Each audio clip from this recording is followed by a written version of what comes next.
classes. The second class is the control class. We're going to control with this method here. And the third class and the fourth class, we're going to add two numbers. We're going to add a number from the third class and a number from the fourth class. And then we're going to store the answer in the answer class. So we'll go to the third class, we'll take away all these here that we've done before in past tutorials. And we'll take away these as well. We're going to take this away, and we're going to take this away. And in here, we'll take this here away, and we'll take. Okay, so we've took everything away from third class. Third class, take these away as well. Right, so we've took everything away. We've got the constructor, empty constructor, and in a second we've got access to that. So this is no longer exists. Take this away. Now so take these away, and we'll start from the very beginning. And we don't need these either. We're going to start from the very beginning, and so we need to make an object of the third class, the fourth class, and the answer class. So first it's a third class, and we'll TC, just keep it simple. New, and it's third class and brackets,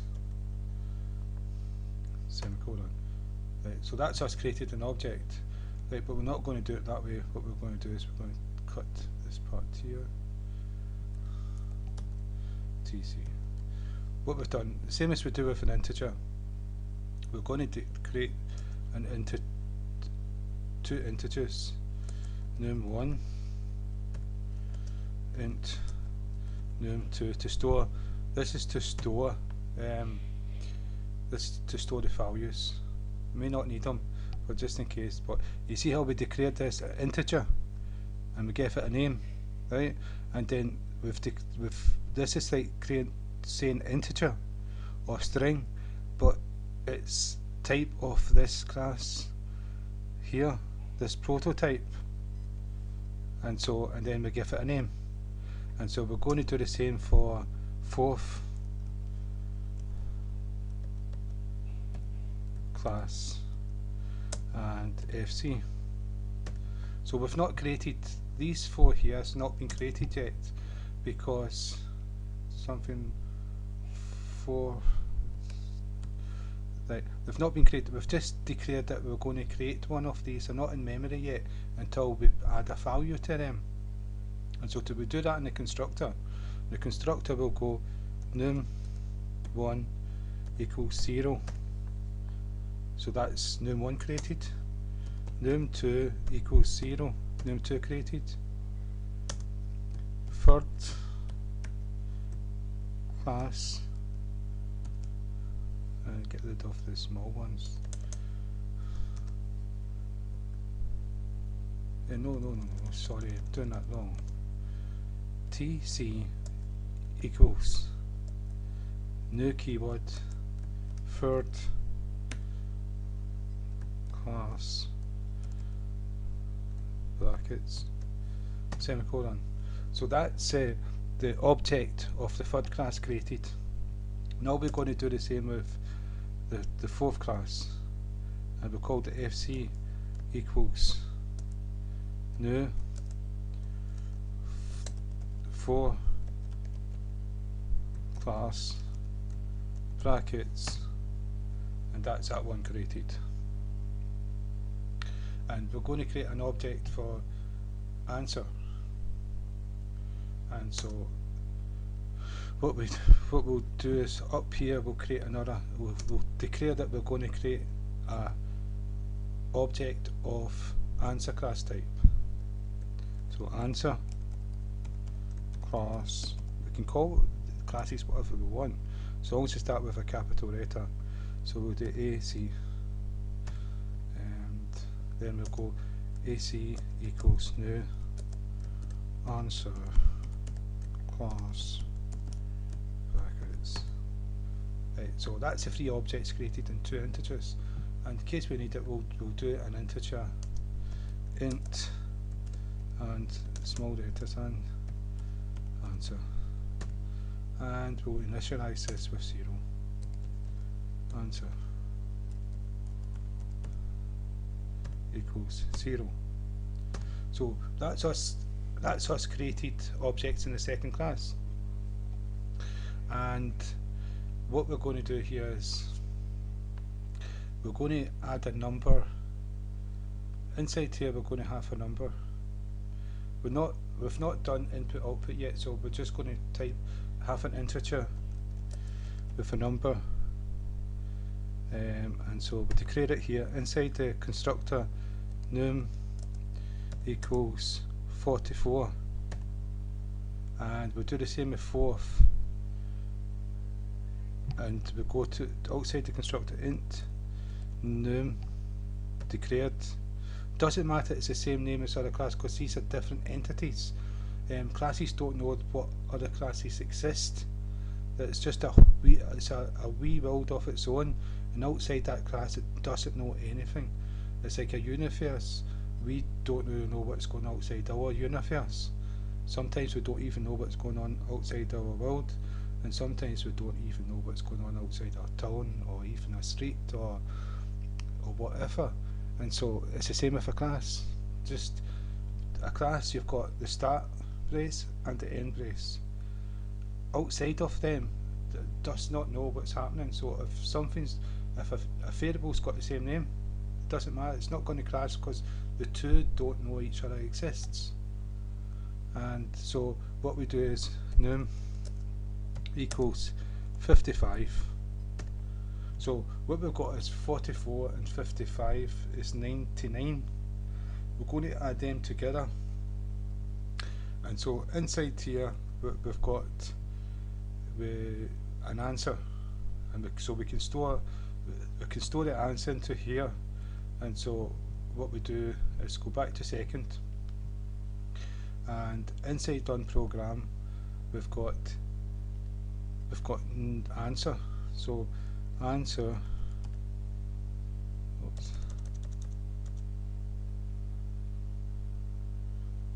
what did I do? Inside here answer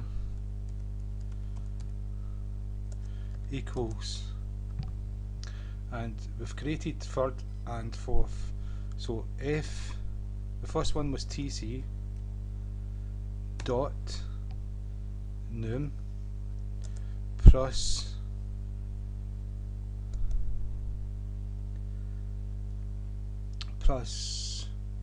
fc dot num. Right, so the number variable inside first class is going to be added with the number variable inside the fourth class, the third class and the fourth class, and the answer is going to be stored in here. And so we'll be able to print it out, but we've not put the answer into here yet. So what we do is we can do AC for the answer class dot, and because it's private, I've done that deliberate, so we do a get and set method, but probably jumping too far ahead, I'll make it public. We don't want these to be too long. I would like to be able to do that, but it's no fair if the tutorials are too long. Keep them simple.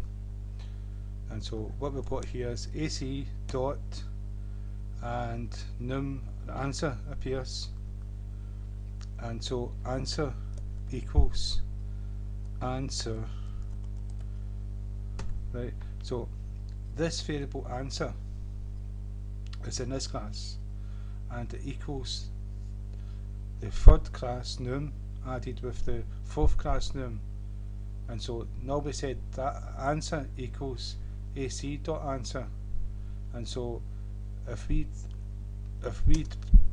print out system dot out dot print ln, and we put answer is and ends. And now if we do AC dot answer,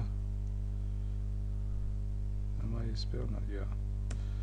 AC dot answer. So what's going to happen here is we're going to print out this text here, this string added to the answer from this class here. Error, let's find out where the error is.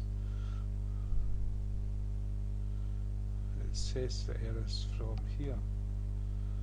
Yeah, but this doesn't exist anymore. Take that away. We tidied up, remember, so if we run the code, the answer is 99. So it added the 44 and 55 and put it into the answer variable in the fourth class. So what we've done, if we access this class for a number, access this one for a number, added the two numbers together, and then put the answer, the sum, into the answer variable in this class, all from the second class. And where we use the answer, I can take this away here, and we don't have to use the answer. What we can do, and we didn't use num, so what we can do is AC dot answer, and we can take these. We don't have to use these to store the information. So if we take these away, all we're doing is accessing the variables from here, adding them, and then putting the answer into here. So if we run this, we'll find that the answer is 99. And to prove it, I'm going to change the numbers. So if I put this to 24, and if I put this one to 50, should be 74. And that's what's getting stored in this variable here. So again, thank you for your time. I hope this one's not too long.